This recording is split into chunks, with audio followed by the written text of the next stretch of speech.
Nabi Sulaiman pernah dibilang gila atau gendeng.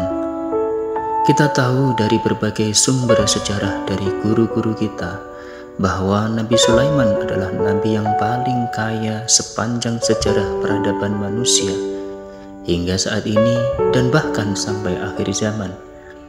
Beliaulah orang terkaya satu-satunya. Dalam kisah ini menarik kita ketahui sebagai pengetahuan kita akan kelengkapan kisah sejarah beliau yang mungkin jarang diketahui.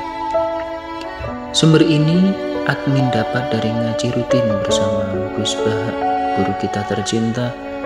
Beliau adalah pengasuh pondok pesantren di Narukan, Rembang, Jawa Tengah.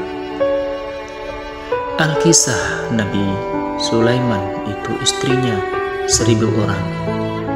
Dalam suatu waktu beliau masuk ke kamar kecil atau WC kalau bahasa sekarang, dan sudah menjadi kebiasaan beliau selalu memakai cincin yang sebagian guru menceritakan bahwa khotam atau cincin Sulaiman ini mempunyai kekuatan atas izin Allah Subhanahu wa Ta'ala. Dan ketika beliau mau masuk ke kamar kecil, beliau menitipkan cincin itu kepada istrinya, yang ternyata itu adalah jin yang menyerupai istrinya. Akhirnya setelah Nabi Sulaiman keluar, istrinya yang membawa cincin sudah tidak ada di sana. Dan alangkah kagetnya ketika beliau melihat singgasana kerajaannya berdiri seorang yang menyerupai beliau.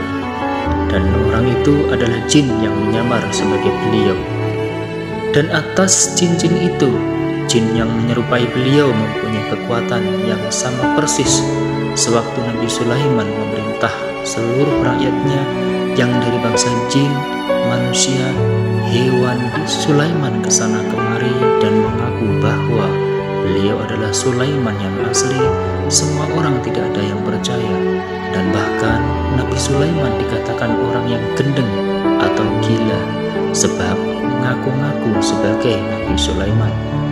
Alhasil beliau bertaubat dan berdoa kepada Allah Subhanahu wa Ta'ala agar semua kerajaan dan kekuasaannya dikembalikan seperti semula.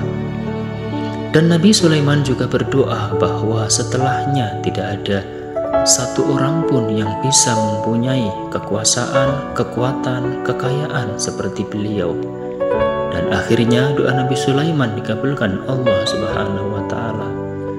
Dan sudah kita ketahui bahwa sampai akhir dunia ini tidak akan ada satupun orang yang bisa menyamai kekayaan Nabi Sulaiman. Wallahu a'lam.